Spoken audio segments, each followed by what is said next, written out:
The city was alive with the restless hum of a storm. Rain lashed against the sleek windows of Daniel Carter's luxury car, blurring the neon lights and busy sidewalks outside. Inside, the air was warm, cocooned, a world away from the chaos beyond the tinted glass. Daniel, dressed in a finely tailored suit, sat reclined in the back seat, his eyes fixed on his tablet. Numbers scrolled across the screen. Stocks, investments, reports. It was his comfort zone, the place where he felt most in control. Wealth had given him power, security, and a shield from life's harsher edges. He had long stopped noticing the world beyond the confines of his boardrooms and black cars. The driver slowed as they approached an intersection, the red glow of a stoplight bleeding into the cabin. Daniel barely lifted his head. He had been trained to value time, to use every pause for productivity. While the storm outside raged, he tapped through emails, dismissing urgent requests from associates with quick replies. It was just another night in a life that seemed seamless, efficient, untouched.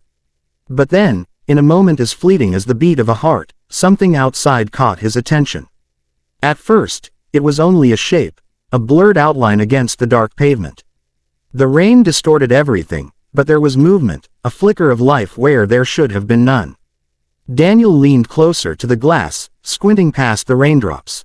And then he saw them.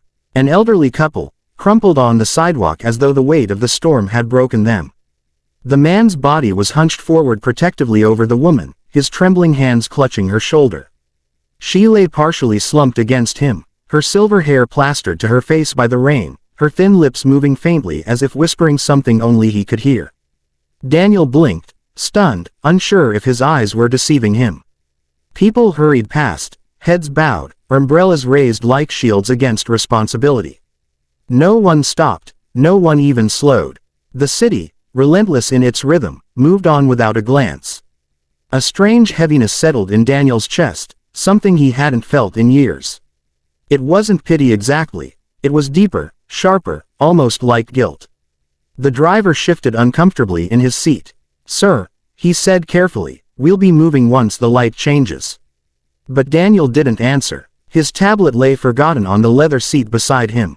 His mind replayed the image of the woman's frail hands, clutching at the man's coat as though it were her last anchor. His throat tightened. He thought of his own parents, gone for years now. He remembered their hands, rough but steady, guiding him through storms of his own. He imagined what it would have felt like if, in their most fragile moment, the world had turned its back. The light turned green, but the car did not move. Daniel's voice, steady but urgent, broke the silence. "Stop the car." The driver hesitated. "Sir, I said stop." Daniel barked, his usual tone of command startling even himself. Without waiting, he reached for the handle and flung the door open. Cold rain slammed into him instantly, soaking his suit and chilling him to the bone. But he hardly noticed. His polished shoes splashed into puddles as he rushed toward the sidewalk.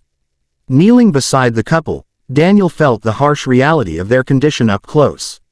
The man's face was gaunt, his lips pale and trembling. He tried to speak, but his voice cracked like brittle glass. The woman's eyes fluttered weakly, her skin ghostly against the dark street. Her breathing was shallow, uneven. They looked fragile, like two candles burning their last in the wind. "Please," the man rasped, his voice breaking. She's not well. We just wanted shelter, somewhere dry." The words struck Daniel with the force of a blow. Shelter. Something so simple, so ordinary, something Daniel took for granted every single night. He thought of his penthouse suite, warm and glowing, waiting for him just across the city skyline. A place with soft rugs, roaring fireplaces, and an emptiness he had long stopped acknowledging. And here they were, two souls who had nothing, collapsing, not from the storm alone, but from the weight of a world that had no place for them. For a brief moment, Daniel froze. He was a man who made decisions worth millions every day, who influenced entire corporations with a single signature. Yet now, faced with this couple in the rain, he felt helpless, unsure, human in a way he had forgotten he could be. But then instinct took over. He pulled off his coat and draped it over the woman, his hands trembling as he tried to shield her from the downpour. The man's eyes filled with tears, not from relief, but from disbelief. You stopped," he whispered, as if the act itself was a miracle. Daniel swallowed hard, his throat thick with emotion. He glanced back at his car, at the dry refuge it offered. He had a choice. For the first time in a long while, his wealth meant nothing, his schedule meant nothing. What mattered was here, in the rain, in the desperate eyes of two strangers who had been invisible to everyone else. And as the storm roared around him, Daniel knew that his life was about to change forever. This wasn't just a night delayed, a meeting postponed. This was the moment when his world collided with theirs, and nothing would ever look the same again. Rain still clung to Daniel's clothes as he guided the frail couple into the warmth of his car. The driver glanced at him in shock, unused to seeing his employer abandon composure for chaos, but Daniel didn't care. The woman's body shivered uncontrollably, her lips nearly blue. The man tried to steady her, but his hands shook so violently that Daniel reached out, holding her himself. He spoke with urgency, his voice sharper than it had been in years. Hospital, now. The car pulled into motion, its headlights cutting through the sheets of rain. Inside, the atmosphere was heavy with labored breathing and whispered prayers. Daniel held the woman's fragile hand, her skin paper-thin, veins visible beneath the pale surface. He had never held a stranger like this before, but it felt as natural as breathing. The man's eyes darted between Daniel and his wife, fear and gratitude battling in their tired gaze. "Thank you," the man croaked, his voice weak, almost apologetic. "We didn't mean to cause trouble. We couldn't go on anymore." The words pierced Daniel's chest. He had sat in countless meetings where men argued over billions, yet never had he heard a sentence so raw, so full of desperation. He looked at the couple and realized they weren't statistics, not faces in a charity campaign. They were human, with a story, with a lifetime behind those weary eyes. When they arrived at the hospital, Daniel didn't send his driver in to handle the details. He carried the woman himself, ignoring the weight and the awkwardness of her limp body against his damp suit. Nurses rushed forward, surprised to see a man of his stature drenched, his hair plastered to his forehead, pleading for help like any ordinary soul. He stayed with them as doctors checked vitals, as forms were filled, as machines beeped. For once, Daniel didn't look at the clock. Hours passed. The woman stabilized, her breathing steadier, color returning faintly to her cheeks. Daniel sat in a stiff chair beside the man, who clutched a thin blanket around his shoulders. Silence hung between them until finally the man spoke, his voice trembling but sincere. "We lost our home 6 months ago," he said quietly. "My pension wasn't enough, and when her health got worse, I couldn't keep up. We tried shelters, but they were full. We just ran out of places to go." He paused, blinking hard against tears. "She's all I have. I thought tonight might be our last." Daniel felt his throat tighten. He had always believed that those who ended up in such situations had failed themselves somehow, that life gave everyone the same chances and it was up to them to rise. But hearing the man's voice, seeing the quiet love in his eyes as he glanced toward his wife's hospital bed, Daniel knew how wrong he'd been. This wasn't failure, it was survival in a world that often looked away. In the days that followed, Daniel found himself returning to the hospital, checking in when he should have been in boardrooms. He brought warm meals, new clothes, even books for the man to read while he kept vigil by his wife's side. The couple began to open up, sharing bits of their story, the years they had worked hard, the children they had lost touch with, the slow decline of health and savings until all that remained was each other.